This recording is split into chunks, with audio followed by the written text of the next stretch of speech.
Test, test. Good. All right, well, welcome to our first colloquium for winter term 2016. Today we have, and I love this name, Amanda Villagómez. Yeah, Villagómez. Villagómez, sorry, I say I love the name, but I can't pronounce it. I never studied Spanish, so that double L always gets me. So. Yes, tis my loss. I studied French and failed when I wrote the verbs on my hand and handed the test in, so we want to go there. Anyway, Amanda is going to talk about teach like a learner and with an online dimension. And one of my favorite topics, online instruction, is near and dear to my heart. And I know this much about what we really should know. So I'm looking forward to this. Briefly, and Amanda will flesh out this bio here when she speaks it. Amanda has an undergraduate and a master's degree from Eastern Oregon University and is completing a doctorate degree in education from Boise State. So we get to have her here in that process, and she probably knows it's a challenging thing to do, dual roles. She has 7 years of teaching and experience in Oregon K through 12 schools. And the rest of that, I will let her tell you. So thank you very much. Thank you, Steve. Oh, I want to have this one, yeah. Good. Okay. Welcome. Before we got started, I wanted to have a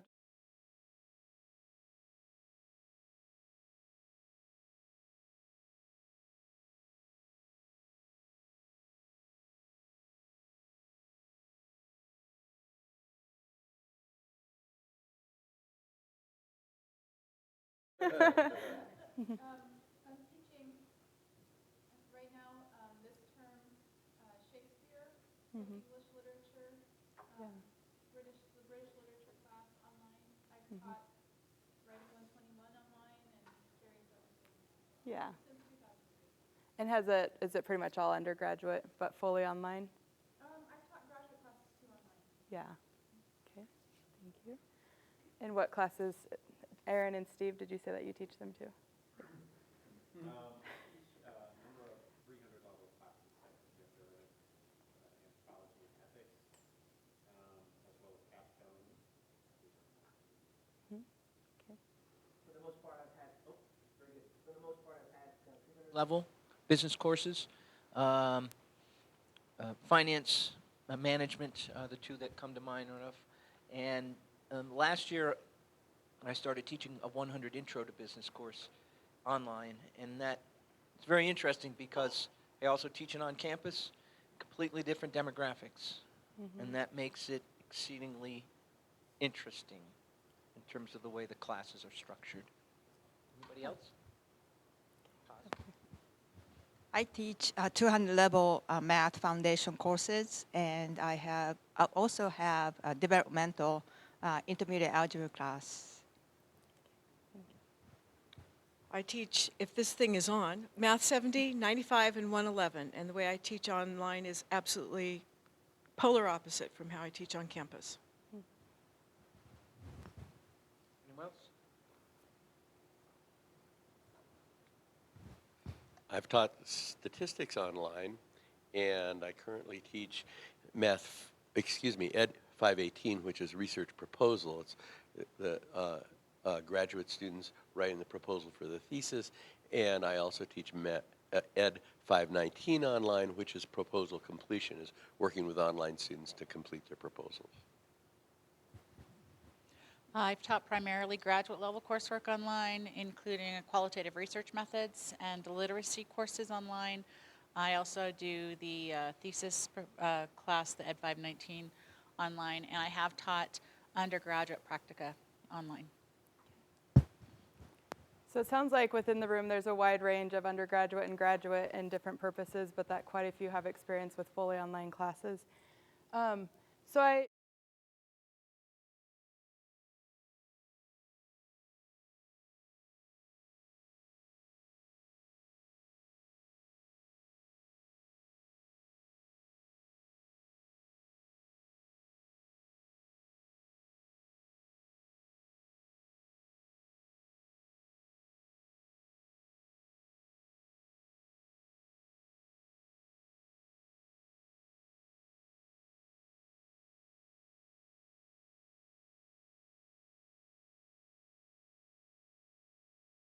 appreciate it. I had some vague memories.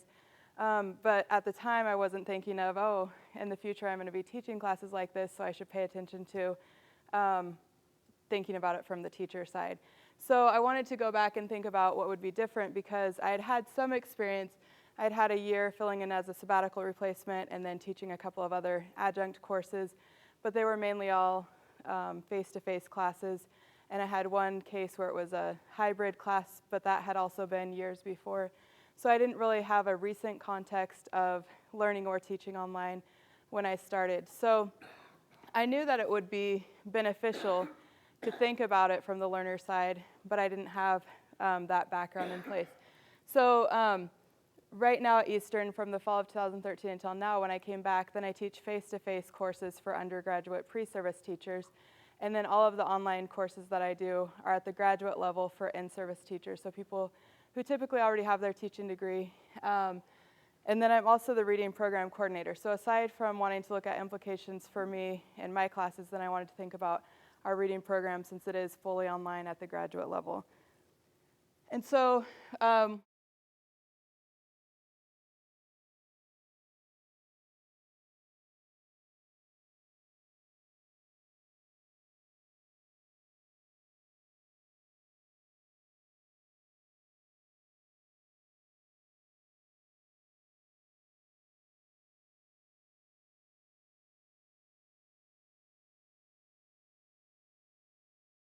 international students, typically teachers who were from the United States but are teaching abroad, and so they always bring in interesting perspectives as well.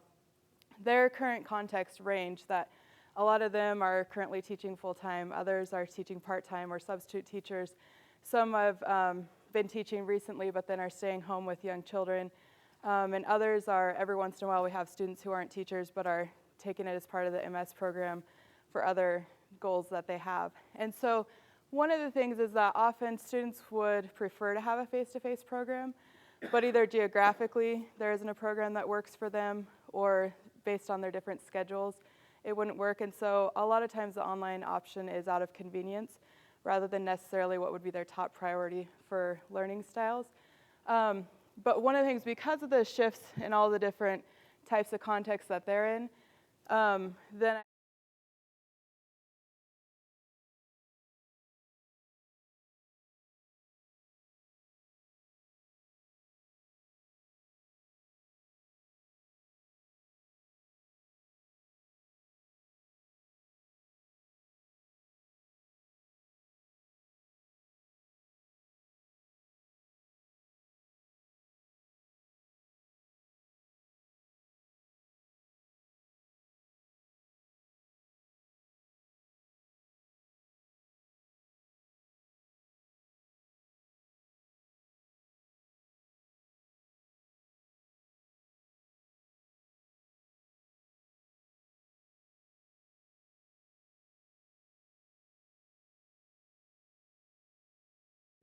and so this also links in with situated cognitive theory and the apprenticeship model of having mentors and learning from others through the process. And so the application to online instruction was that if it's beneficial to readers to focus on the writing process to improve their reading and vice versa, then for teachers it can be beneficial to focus on the learner side and consider implications for our teaching. And so we don't always have the scenario where we're able to step back into the learner side though, in order to make those connections right now. We can have those memories from before, but they might not be as concrete in our mind. And so in the fall of 2013, the only recent or current interactions that I had with online learning was more as a hobby, doing scrapbooking and digital scrapbooking and creative classes in photography online for fun. But I started to think as I transitioned in that there was probably something, even though those two contexts seem like they might be quite different, there was probably something that I could learn that would apply to how I was setting up my classes for this context. I also, in the fall of 2013, Steve and Nancy and Tanya Lubis and the Harrises had already moved, so I didn't meet them, but I know they did the work. We're talking about shifting instruction from face-to-face to online and back again and talking about those nuances. And so I think that this work complements that, but it's taking from two online contexts and thinking about what can transfer over and what needs to be shifted and changed based on those differences.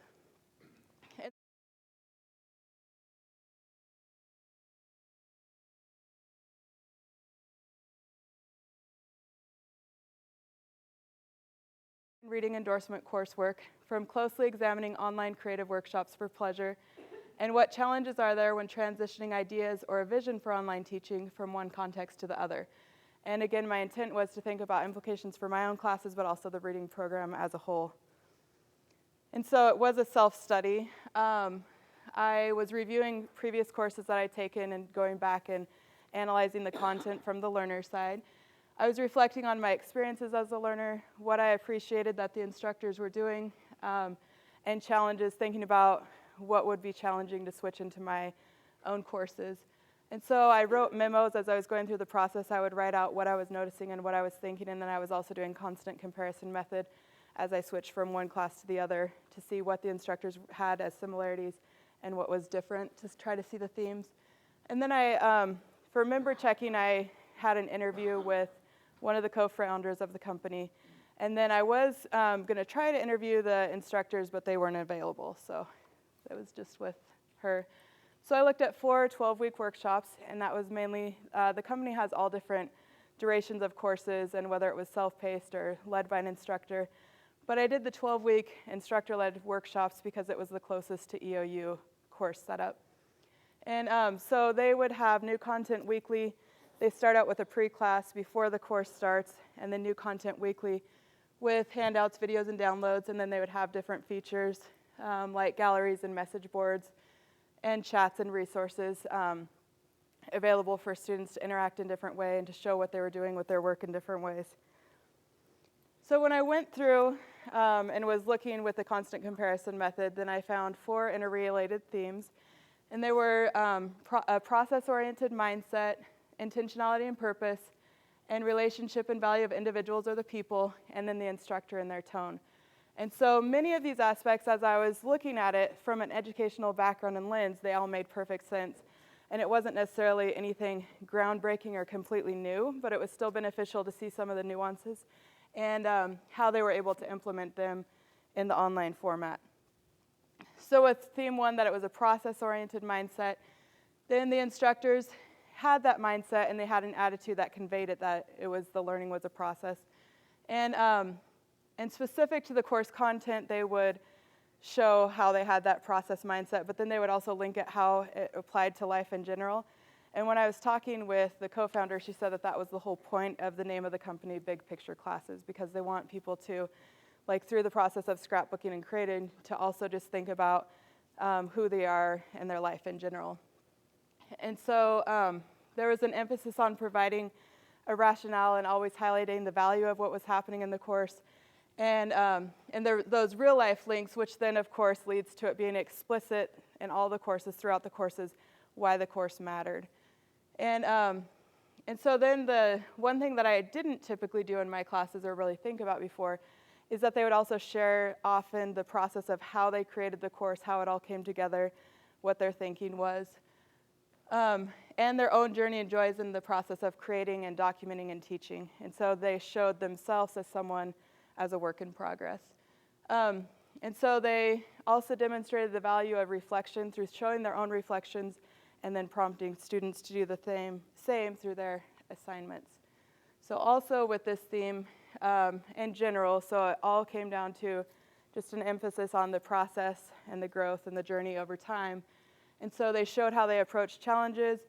They showed that they weren't afraid to show that they didn't have all the answers, that they were also progressing and evolving, and that they were learning to navigate life and the creative process alongside participants. So from the teaching side, this makes sense because coming from the background of a middle school language arts teacher and doing reading and writing workshop, we were constantly supposed to be focusing on how we were growing as readers and writers as adults, and how it's not just something that you become a good reader and then you're a good reader forever, that you're constantly growing through different challenges and obstacles and growing and stretching. So that made sense. And then, of course, for teachers, we focus on, as professionals, we have to continue to grow and consider how we can stretch ourselves. So it was very applicable to what I was seeing with the process-oriented mindset applied directly for teacher preparation or teacher professional development. The second one was intentionality and purpose, and the ideas were consistently very concrete. They would delve deep into the concepts. They would show examples and inspiration over time of what the different concepts were, so that then after they were showing their process of delving deep, then they were also showing, having assignments or prompting others to do the same. They would show steps, how to, and actions, and the big picture was always there. So they would show at the start of the course an overview of here's what the course concept is, and then break it down each week to different pieces of it, but they would always have that strong link back to how that linked back to the overall purpose of the class. So again, and this had just a lot of scaffolding over time. So again, from the education perspective, that's something that we already know is good quality instruction, to have a clear focus and purpose, and then to delve deep into the different topics, but to always show how it connects back together to the big picture. So just being very cohesive. And then the relationships, of course, was something that really stood out and was a big part there. They tried to foster a sense of community. Even though it was a class that would have a ton of participants, they would try to make connections so that there would be a sense of community in the class. They focused on how it was centered on the learners, that the learners' opinions and thoughts and process was important. They had intentional efforts to connect or to make the participants feel valued. They would often explicitly show appreciation and gratitude that people were taking the classes or sharing their ideas. And then they would have those strong support and guidance along the way with a lot of concrete and explicit examples, but then they would also value the learners and recommend that they would try either that they could feel comfortable doing pretty similar to what the instructors were doing, or they could take that inspiration and take it in a completely different direction, but that it was more about what the student needed and wanted with their creative process. And so with the graduate connection, then of course the relationships is a key part, but it made me think back on, am I doing, especially when it's online and you don't have that chance to have some of those connections that you make in face-to-face classes, I started to think more intentionally, how were they doing that, and was I already doing that in my classroom, or where were areas I could improve? So that was kind of, again, an example where it wasn't anything completely new or shocking, but it was a way for me to look at it and consider how effectively I was doing that. So then instructor and tone, again, overlaps as well. Even though each instructor had a unique personality, there was a sense of a general expectation of what a big picture classes instructor would be like. And so with their mood and tone and their attitude, there was a lot of enthusiasm, excitement, or a focus on having fun with the class. They also it was pretty important that they had a willingness to be vulnerable.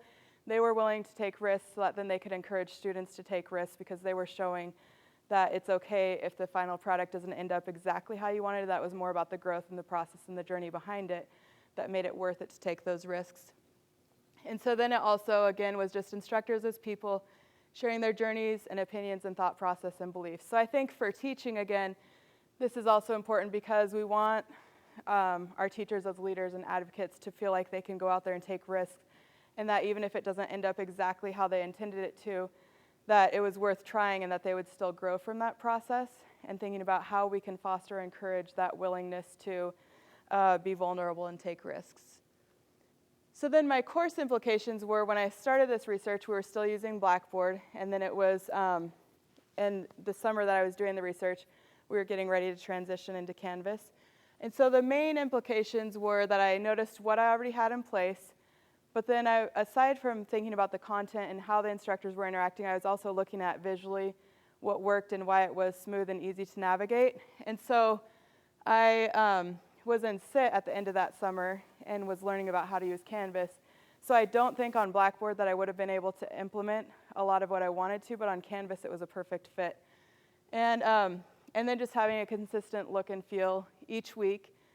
With the instructor personality, that was also kind of coming into play since it was my first year.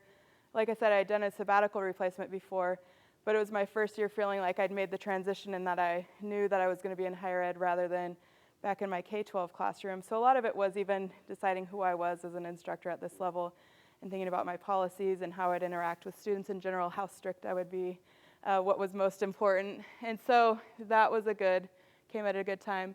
And then just some things were procedural as far as routines and reminders that they would always send out. Even though we knew that the new content for a class would be available on a certain day, they would send out an email to say it's up and available. So I do little things like that for my students just so that because it's easy to forget So that's just another reminder to go and check to see what's there for the class.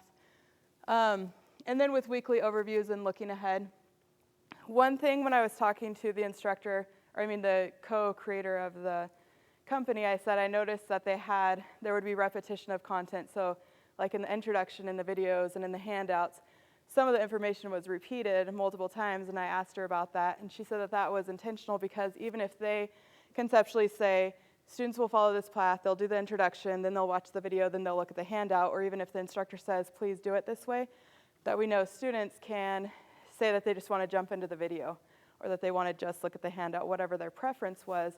So by having some repetition of what was most key and most important on different areas, then that helped capture if they jumped into a different entry point than what was intended, they would still get those key concepts. So I'm going to show just a quick comparison of what one of the classes I taught looked like in the fall of, I can't remember which term this is, yeah, fall of 2013 on Blackboard, and then kind of how it changed in Canvas for this fall. And so on Canvas, I would have announcements where each week I would kind of do a weekly update, and this is similar to something that I still have in Canvas, but it's a little bit more integrated and smooth. And then I would have just course documents and resources where they could click, on the side here to see the syllabus and rubrics in their project. And then there was weekly discussions, that was another link. And then there were assignments as well. So on here, they kind of had to click different places to navigate, whether it was a discussion board or an assignment. And I would mention in those weekly announcements to remind them what they needed to do, but they kind of had to go to multiple places to get to where they needed to do.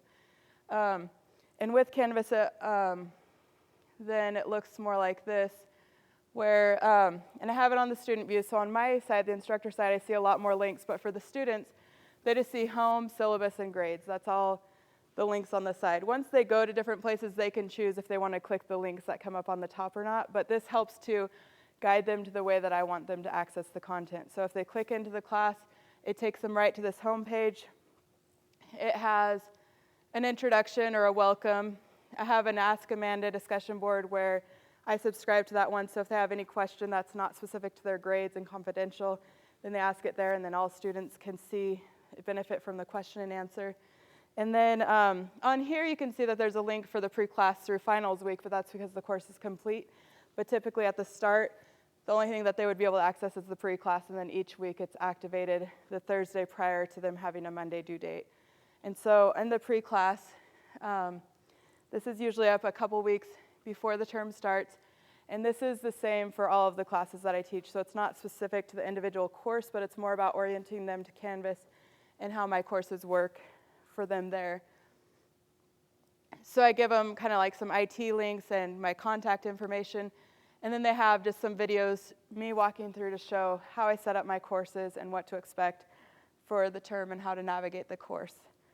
Once it gets to a regular week, I can show an example where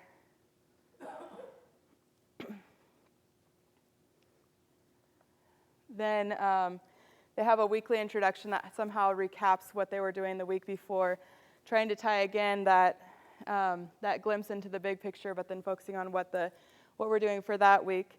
I don't always have a video in there, but if I do, then it's in the middle, and then it's just the assignment. So rather than them before where it was the announcement and then clicking over to the discussion board and clicking on any other assignments, then everything for the week is just on this one page. And I know an alternate is to do the modules, but I just figured that for me navigating this was easier because it was just go to one place, see what you need to do for the week, and it's all there. And so they can go into the discussion board, the assignments, and it's set up there.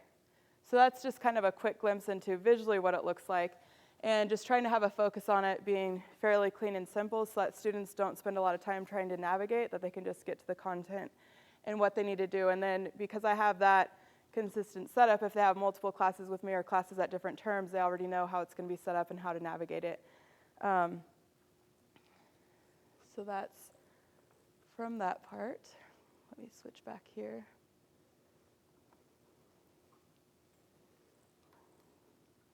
So then I mentioned how I was thinking about challenges or considerations with taking from their context to our context. And so one thing that I thought was interesting when talking with the co-founder, and I haven't necessarily been able to apply this to the reading program yet, but I think it would be a great idea, is that she talked about how different instructors, of course, have different strengths and weaknesses. So their process seemed more like a publishing process or a team approach where the instructor, they would talk collaboratively about what their course was going to be, what the topics were, and then the instructor might do, if they really understood how to do the videos or the presentations, they would do that part. If they didn't know how to set up the handouts, they would just do the content and give it to the company, and they would kind of set it up, because then the company would have consistent handout, like a look or feel to the content, and so the company might make it look presentable in the handout. Or if the instructor didn't really know what to say in the introductions, then the company would do that for them or with them. And so I kind of liked that idea of creating the content together and drawing on the strengths of different people. Whereas here in my scenario or my experiences, it might be different in different departments. But it seems like we're all pretty busy in that we're each setting up our own course and don't necessarily have those opportunities to collaborate and draw on each other's strengths. And so I think it would be interesting to consider how we might do that, especially with courses with multiple instructors. But again, I think it would be challenging to set up to have that common time when it's not the pressing thing on the instructor who's going to have it at a different point in time to do it. But I think there could be some advantages to thinking through that. I also recognize that these classes were just for fun or as a hobby. They weren't working toward a degree or for a grade or anything like that. So the instructors didn't have to worry about assessing assignments or the time loads with that. And for us, we have to have the accountability side since it's working towards a degree or an endorsement or something on their teaching license. And so I thought about how some things would shift in motivation versus feeling like you have to do something or you'll be penalized, versus in the other classes, they were more for fun, and it was kind of like, if you have time to do the assignment, you can. If not, you can do it any time in the future because the class is always there. I also thought about how a lot of the videos they had were being able to show the process of something, a concrete product, but then sometimes the concepts we're talking about are more conceptual, and so then you're not necessarily able to show a process. And so I try to think about which aspects of the course we're lending to be able to have a video showing the process or presentation, and where it just wouldn't work as well because it was a different type of output. And then in general, just an emphasis on it's a process and it's an ongoing work in progress, that I had a vision of what I would like to implement from what I learned from theirs, but then there were some things that I was able to do immediately, like with the Canvas look and feel. That was something I was able to do immediately. I was able to start exploring with some of the video components, but there's other aspects that I know will build over time. And then, so I started implementing this fall of 2014, so I've had a full year and a half now. And so on our EOU regular evaluations, then in College of Ed, we started last year having it as an assignment. It's not graded, but an assignment, or actually College of Business too, that then we request all students to do it and to just tell us that they filled out the evaluation. On that assignment that I set up, I had some specific questions for them that I said, you know, some of the most helpful feedback from the evaluations is when they actually write something and saying, these are some things that I would like to know about from your perspective, and asking kind of what worked and what didn't work with the class. So then that's been able to give me feedback to know what to continue doing or what to revamp or rethink. So, but the big part, the focus is just that it's a work in progress, and it will continually be thinking about how to improve and what's feasible based on time limits and what I'm able to do at any given point in time. Okay, so are there any questions? Steve has the microphone. Yeah, Dr. Knowles.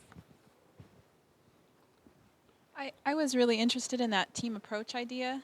And I think sometimes that happens when we share Canvas shells among people who are teaching the same class. Right. So if I teach it once, I hand it off to someone else, they take it, they tweak it, and if they give me access back, then we can kind of continue this sort of team dialogue about the course in terms of how we are reflective practitioners. We try things out. We can say whether or not they work.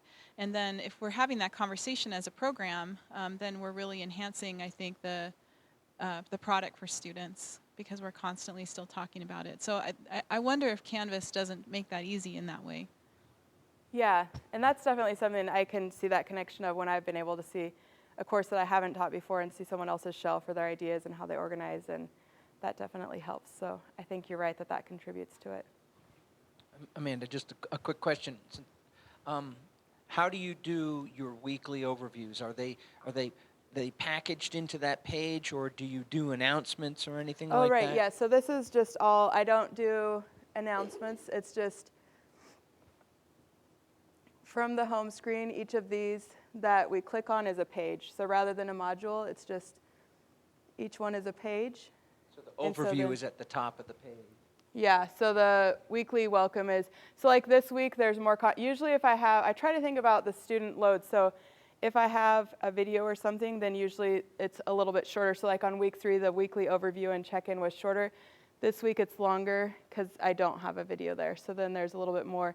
Or sometimes there's more to say based on what their discussions were the week before. But yeah, everything, this is just set up as a page for each week. Have you thought about using weekly announcements as sort of the overview? What I've been doing the last year or so is that we've had Canvas, because you can do an audio and video capture right there in Canvas. It's a neat way just to give them, okay, this week we're going to be doing this chapter, and so I type it all out so they can read it. Yeah. And then I do a video recording, and I'm sitting there gesticulating, and they get this and it's pretty much off the cuff, but I'm covering the main topics for the week. And I think it goes back to what you're saying, is that thread. Okay, so you're studying chapter 6, but this is how it relates to what you came from and where you're going to. So are you doing Yes. anything like that? Well, it kind of depends, depending on the week. So sometimes that thread is here, but it's just in the text format. Sometimes it might be in a video. But I do always just use this page format, whether it's a video or this. I don't use the announcements other than, like I said, I do from the mail feature. Then I'll send them to say the week 7 content's available or the week 6 content's available. What I like about this one click, Yeah. from home page to content page or direction page, I'm already moving in that direction. Just Yeah. watching you do this. Yeah. Yeah, and that's, and then students can also access, I forgot to show this part, but they do have, with the syllabus, then they can see all assignments that they have from that area as well, where they can click from there. But it helps when they just come in through the home and they can look at the specific week as well, because then it puts it in context. Well, first of all, I think it's fascinating that some of these ideas you got from a scrapbooking site. I think that's wonderful, and it makes me think that this would be a really great thing to do, like once a month. I know we have the SIT follow-ups, but most of those are more presenting at an audience. But you know, as you went around the room, you know, it's like I want to hear how Patty's classes are different, and so. I don't know, Vicky's not here, but I think that would be a great thing to take on once a month, so we can sit and actually share and then we can tweak while we're sharing. So, yeah. Right, yeah, I think there's definitely benefit in that.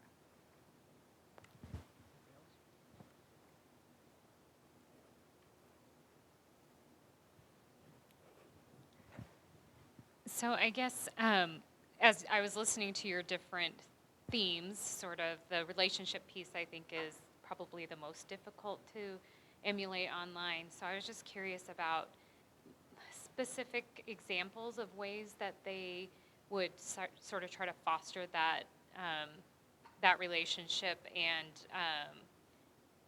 the sense of community. So I think some of it was based on linking back to the other themes, because based on them being willing to share their journeys and their process, then I think by sharing their own personal connections to the content, then that created a sense of relationship as well, because it wasn't just the course text authors, or, you know, like if we think about our classes, it isn't just what the authors are saying, but it's also the instructor bringing themselves into the class. But then even just little things procedurally, like saying welcome at the start of the class, or sending out emails saying that they're excited for the term to get started, or so those were some of the little things like that. As far as community, they would have the option of the message boards or galleries to share, people to upload, But again, it was all optional because it wasn't something that was required or anything. And so it was more if people were motivated and wanted to interact with others, it was there and the instructor was helping to encourage and facilitate it. But it was more like the learners could decide if they wanted to do that or not. Whereas in our courses, typically it's an expectation and some enjoy it and others don't enjoy it as much. So it depends. So as you're trying to build community within your classes, do you do that through discussion boards? What other methods are you using to help develop that community so they feel like they are a cohesive group within this course? So it mainly is through the discussion boards and interactions that they do. At the start of the term, they start to establish it a little bit with sharing their introductions, giving a little bit of background. And so you kind of start to see, because a lot of students take multiple courses, or over the term they'll see each other in different courses with a mixture of old and new students. And the introductions, you can see sometimes how they'll comment and say, oh, I'm glad to be in another class with you. Or so they kind of set it up with just small things like the introductions, but then as they get into the weekly content and interacting on the discussion boards, I think that they start to recognize connections between different people in their scenarios and circumstances and what they can learn from each other. So I can't think right now of anything other than the discussion boards that really sets that up. Yeah. And that's, again, because I kind of try to have consistent, there's some weeks where the assignments change, but usually there's consistency to the class and how it's set up, so it's not having them switch to do something different all the time. As you were showing your references there, you had Lave and Winger's situated learning. How do you see that kind of tying in? I didn't see it in your presentation, so how does that? So it's mainly with the background of the concept of linking teach like a learner to workshop teaching and seeing a connection between workshop teaching of having mentors or learning from others. So it's more conceptually in the background of knowing that I was, that in some ways the company and looking at those classes carefully was a mentor, like I was the apprentice, considering through that lens. So that's how that's connected there.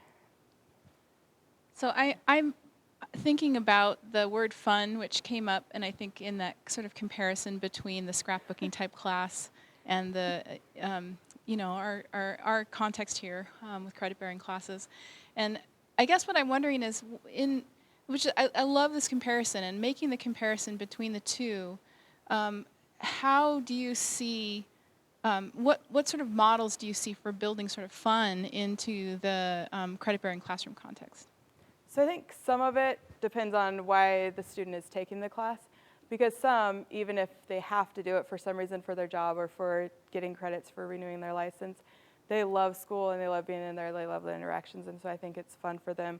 Whereas others, if they feel like they're only doing it because they have to for a different purpose, then it doesn't feel as fun. And so I think in this scenario with the scrapbooking one, everyone's doing it just because they want to. And so that's one shift. And then also knowing with the scrapbooking one, I've thought multiple times how things would be busy, and so it wouldn't necessarily be a top priority to do all of the things that the instructors were recommending, but it was something that I could think about and do it when I wanted to, anytime in the future.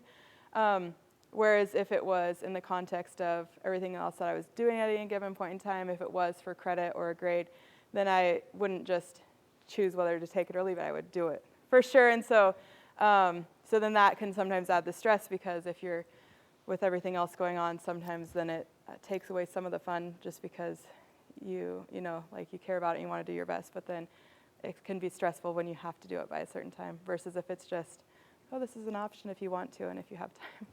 So I think that was the main difference, just recognizing that the stakes can feel a little bit higher when it's for a grade or for working towards a degree or something that you need for your professional license. So I think it really goes down to the learner, why they're taking the courses, how intrinsically they're motivated and love the learning process. But then we can, of course, try to see what can help draw students in and motivate them and then try to maximize that. So I think it comes from both the instructor and the learner.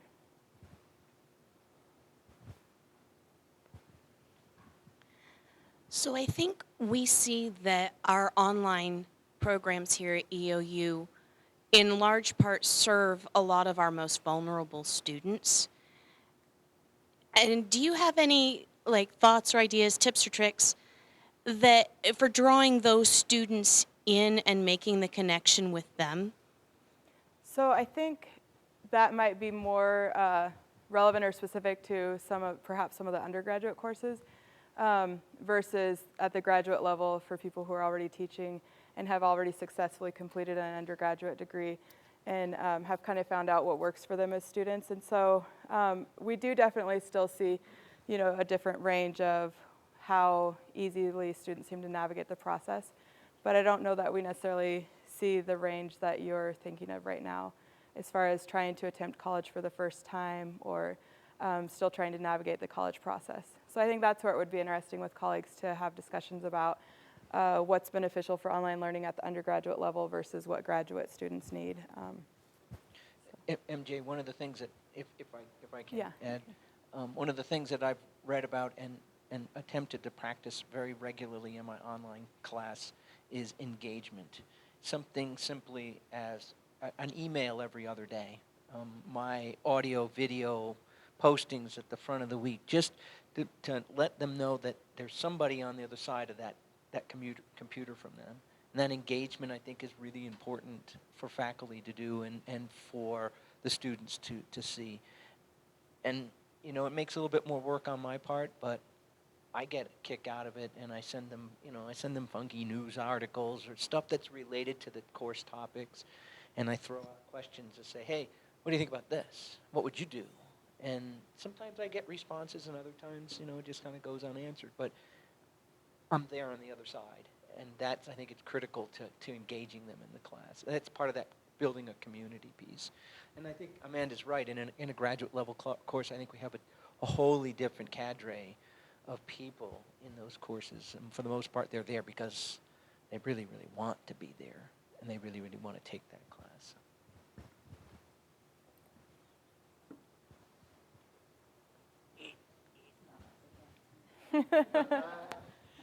One thing that I have tried, and not with a great deal of success, but mostly I think because I was dealing with graduate students who don't want or need as much support perhaps, but one thing I did do was virtual office hours, where I just opened up I created a conference or on the big blue, using the big blue button on Canvas, and had certain hours where I just told my students, I'm here, log in if you want to log in and talk to me.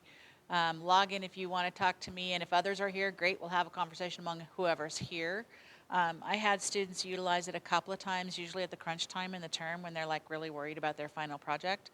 But because online learning is generally asynchronous, if you provide a real life time that they can connect with you and see you, that might help with some of those students. Yeah, and the only other thing that came to mind as they were talking was that often just capturing in the first weeks if they're not participating yet or if they are hit and miss, then doing a personal follow-up to check in with them to see if they need support with something or if something's going on, or if during the term if they've been doing everything but then there's a sudden shift, then just that follow-up as well.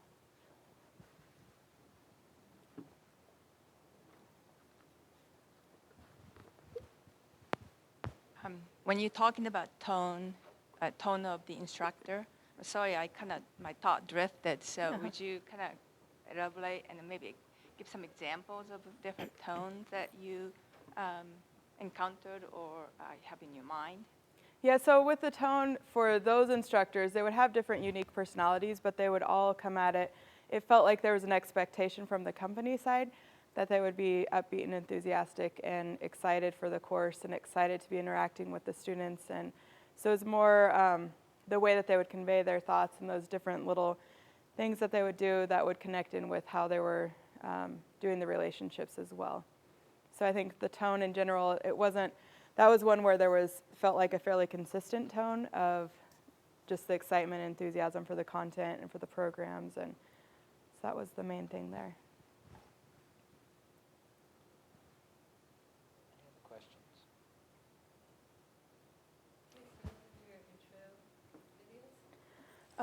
Yeah, I can click to. Like, did you want to see the pre-class or did you want to see, like, explaining an assignment? The best one you have.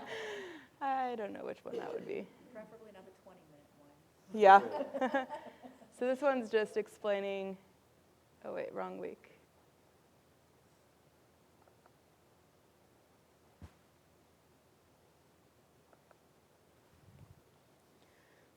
So this one's an example of having a keynote presentation explaining an assignment. So do you give them a password for this? Or? Yeah, right on the top it says Okay. the.